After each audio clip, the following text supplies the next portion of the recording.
Studio Agnifrano. Numéro 21. Diable Sampena. Tête à tête. Studio Famia Biato.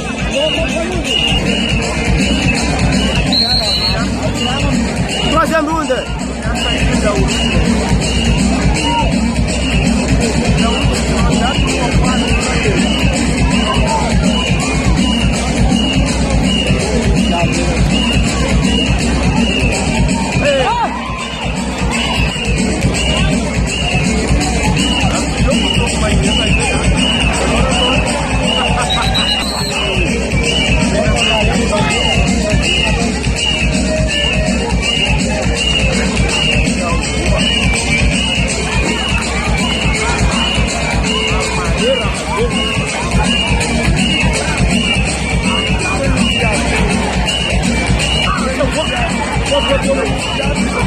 Aí é a rua.